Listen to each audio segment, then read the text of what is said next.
Welcome to Grandma's kitchen. வாழ்க வளமுடன், வாழ்க பல்லாண்டு. சும்மா உங்ககிட்ட ஒரு கேள்வி கேட்கட்டுமா? ரொம்பலாம் யோசிக்காதீங்க, போகிற போக்கில் அப்படியே ஆன்சரை சொல்லிடுங்க. கோழி ஏங்க முட்டை போடுது? இன்னைக்கு நம்ம பார்க்க போறது ஒரு ஆந்திரா ஸ்டைல் கத்திரிக்காய் கார குழம்புங்க. இது வந்து கத்திரிக்காய் தொக்கு, கத்திரிக்காய் பச்சடி, எப்படி வேணா நம்ம சொல்லிக்கலாம். இது வந்து ஆனா ஆந்திரா ஸ்டைலுங்க. ஆந்திராவில் வந்து மோஸ்ட்லி எல்லாத்துக்குமே வந்து கிரவுண்ட்நட் கொஞ்சம் நிறைய யூஸ் பண்ணுவாங்க. சரியான ப்ரோட்டீன் ரிச் இல்லைங்களா? அதனால இப்போ பாருங்க, நான் நிலக்கடலை வந்து நல்லா ஒரு 2-3 ஸ்பூன் இருக்கிற மாதிரி, ஒரு 3 டேபிள் ஸ்பூன் இருக்கிற மாதிரி ட்ரை ரோஸ்டா வெறும் வானலியில் போட்டிருக்கேன். அது கூட 2 சிகப்பு மிளகாய், அதை போட்டு ஃபர்ஸ்ட் ஃப்ரை பண்ணிடலாம். கொஞ்சம் ஃப்ரை பண்ணிக்கலாங்க. ஒரு 2 நிமிஷம் ஃப்ரை பண்ணலாம். நம்ம 2 நிமிஷம் ஃப்ரை பண்ண அப்புறம் ட்ரை ரோஸ்டா பண்ணாதான் நல்லா இருக்கும். இதில் வந்து ஆயில் எதுவுமே சேர்க்க வேண்டாம். ப்ரோட்டீன் ரிச்சான ஒரு விஷயம் அப்படின்னா கிரவுண்ட் நட்டு.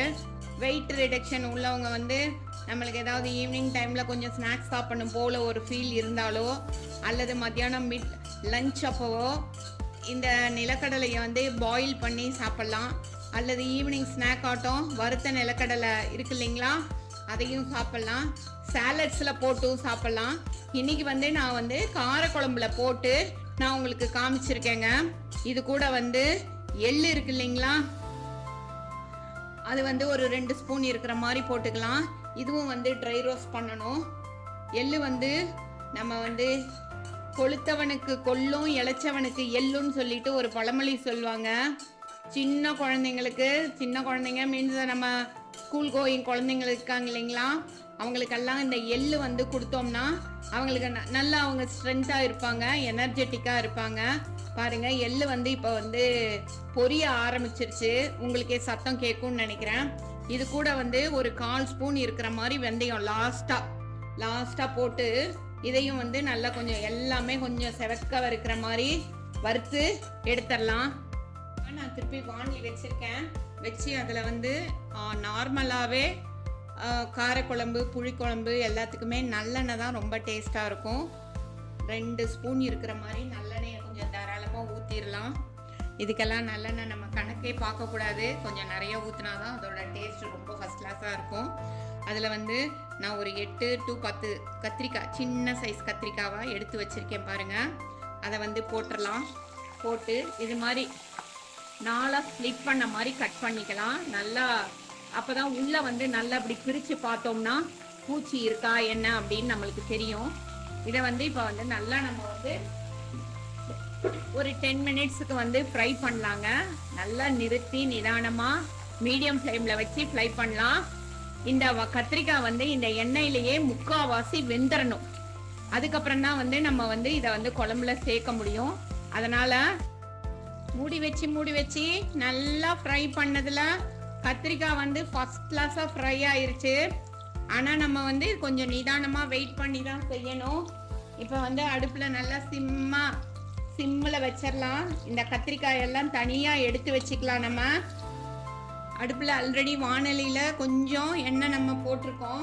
இப்போ அது கூட இது வந்து காரக்குழம்பு, புளிக்குழம்பு, வத்த குழம்புனா இந்த எண்ணெய் பத்தாது. இன்னும் ஒரே ஒரு ஸ்பூன் நல்லெண்ணெய் ஊற்றிக்கலாம். ஊற்றிக்கிட்டு அடுப்பை இப்போ வந்து ஹையில் வச்சுக்கலாம்.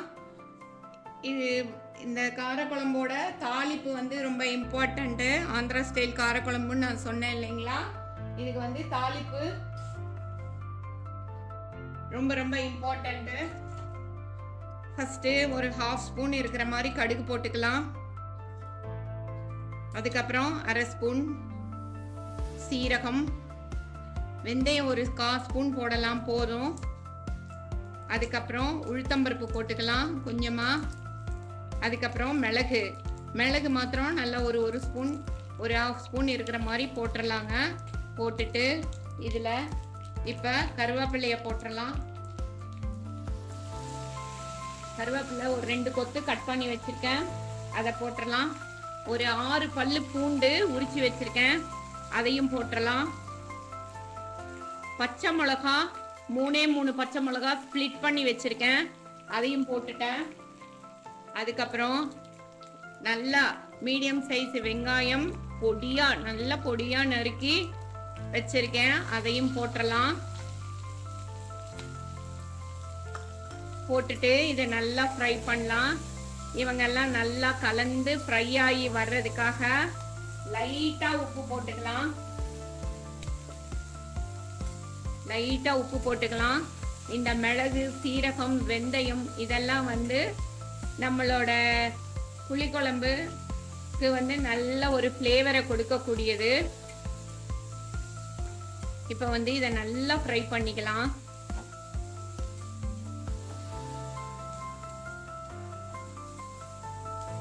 ஒரு 2 மினிட்ஸ் ஃப்ரை பண்ணாவே போதும். அதுக்கப்புறம் பொடியா கட் பண்ணி வச்சிருக்கிற தக்காளி, 2 தக்காளி மீடியம் சைஸ், அதையும் இதுல போட்டுடலாம். எப்பவுமே தக்காளி ஃப்ரை ஆனோம்னா கொஞ்சம் லைட்டா சுகர் போட்டா சீக்கிரமா குழஞ்சு வெந்து வந்துடும். அதுக்காக ஒரே ஒரு பிஞ்ச் இருக்கிற மாதிரி பாருங்க, ரொம்ப ஜாஸ்தியா கிடையாது, ஒரு பிஞ்ச் இருக்கிற மாதிரி சுகர் போட்டோம்னா அது வந்து ஒரு டேஸ்டையும் கொடுக்கும். பிளஸ் தக்காளி சீக்கிரமா ஃப்ரை ஆகிறதுக்கு நல்லா யூஸ்ஃபுல்லா இருக்கும். இதை வந்து நம்ம ஒரு நல்ல உருவமே தெரியாத அளவுக்கு ஃப்ரை ஆகிற மாதிரி ஒரு 5 மினிட்ஸ் ஃப்ரை பண்ணிடலாம்.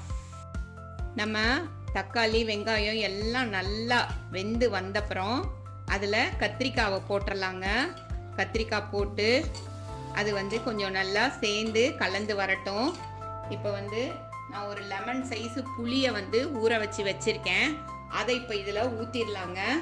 புளியை ஊற்றிட்டோம்னா ஊற்றி அதில் எல்லாம் நல்லா கலந்து வெந்து வரட்டும். அப்போ அது கூட வந்து மிளகாத்தூள் ஒரு 1/2 ஸ்பூன் இருக்கிற மாதிரி போட்டுடலாம். அதுக்கப்புறம் மஞ்சத்தூள் கொஞ்சம் போட்டுடலாம். மஞ்சத்தூள் கொஞ்சமாக போட்டுடலாங்க. அதுக்கப்புறம் காரக்குழம்பு பொடி அதுவும் கொஞ்சமாக போட்டுக்கலாம். நம்ம காரத்துக்கு தகுந்த மாதிரி காரக்குழம்பு பொடியும் கொஞ்சமாக போட்டுடலாங்க. போட்டு இது எல்லாமே நல்லா கலந்து வெந்து வரட்டுங்க. இப்போ இது வந்து நல்லா ஒரு 5 மினிட்ஸு வெந்து வர்ற மாதிரி பார்த்துக்கலாம். இந்த ஸ்டேஜில் நம்ம குழம்புக்கு தேவையான உப்பை போட்டுடலாம். உப்பு போட்டுட்டு எப்போவுமே டேஸ்ட்டு ஃப்ளேவரை கொடுக்கக்கூடிய வெல்லம் ஒரு சின்ன பீஸ் அதையும் நல்லா இப்போ இதுவும் வந்து பாருங்கள் நல்லா கத்திரிக்காயோட கலந்து ஃபஸ்ட் கிளாஸாக அப்படியே கொதிச்சு வருது. இந்த ஸ்டேஜில் நம்ம நிலக்கடலை, கிரவுண்ட் நட்டும் எள்ளு எல்லாம் போட்டு அரைச்சி வச்சோம் இல்லைங்களா ஒரு பவுடர், அதை வந்து நம்ம போட்டுடலாம். இப்போ போட்டுட்டு நல்லா கலந்து விடலாம். அப்போ வந்து இந்த கத்திரிக்காய் காரக்குழம்பு வந்து ஒரு திக்னஸ் கொடுக்கும். பார்த்தீங்களா எவ்வளோ திக்காயிருச்சு பாருங்க, திக்னஸ் கொடுக்கும். அப்போ வந்து நம்ம வந்து கொஞ்சமாக தண்ணியை ஊற்றிக்கலாம். நல்லா இது கொதிக்கட்டுங்க. அந்த நிலக்கடலை, எள்ளு, வெந்தயம் இதெல்லாம் போட்டு அரைச்சி அந்த பவுடர் போட்டிருக்கோம் இல்லையா, அது நல்லா இந்த குழம்போட கலந்து வர்ற மாதிரி நல்லா கொதிக்கட்டும். அப்போ தான் அந்த கத்திரிக்காயில் எல்லாமே ஊறி சூப்பராக வரும். சூப்பரான ஒரு சுவையான ஆந்திரா ஸ்டைல் கத்திரிக்காய் காரக்குழம்பு நம்மளுக்கு ரெடி ஆயிடுச்சுங்க. ரெடி ஆகிட்டே இருக்குது. ஒரு 2 மினிட்ஸ் கொதிக்க வச்சோம்னா ரெடி ஆயிரும். இது வந்து சப்பாத்திக்கு, தோசைக்கு, இட்லிக்கு எல்லாத்துக்குமே நல்லா இருக்கும். அது மட்டும் இல்லாமல் சுட சுட சாதத்துக்கு நெய் போட்டு இது தொட்டு சாப்பிட்டா எக்ஸ்ட்ராடினரி டேஸ்ட்டாக இருக்குங்க. வாங்க நம்ம செஞ்சு என்ஜாய் பண்ணலாம். ஆந்திரா ஸ்டைல் கத்திரிக்காய் காரக்குழம்பு ரொம்ப ஃபஸ்ட் கிளாஸாக ரெடி ஆயிடுச்சுங்க. அந்த நிலக்கடலை, அந்த கிரவுண்ட் நட்டு, அதுக்கப்புறம் எள்ளு இதோட ஃப்ளேவரோட ஃபஸ்ட் கிளாஸாக அப்படியே ரெடி ஆயிடுச்சு. இப்போ இதை வந்து நம்ம ஒரு சர்விங் பவலுக்கு மாற்றிடலாம். சூப்பரான சுவையான ஆந்திரா ஸ்டைல் கத்திரிக்காய் காரக்குழம்பு சூப்பராக ரெடி ஆயிடுச்சு. ஃபஸ்ட் கிளாஸாக ரெடி ஆயிருக்கு. எல்லா இன்க்ரீடியன்ஸும் நல்லா சேர்ந்து அழகாக வெந்து வந்திருக்கு. இதுக்கு மேலே அப்படியே ஒரு கொத்தமல்லியை தூவி அப்படியே கப்புன்னு மூடி வச்சோம்னா அவ்வளோ ஃபஸ்ட் கிளாஸாக இருக்கும். மத்தியானம் வந்து ரைஸ் கூட சுட சுட சாதம் வச்சு இதை தொட்டு சாப்பிட்டோம்னா அவ்வளோ டேஸ்ட்டாக இருக்குங்க. இட்லிக்கு, தோசைக்கு எல்லாத்துக்குமே நல்லா இருக்கும். தேங்க்ஸ் ஃபார் வாட்சிங் அவர் கிராண்ட்மாஸ் கிச்சன். தேங்க்யூ.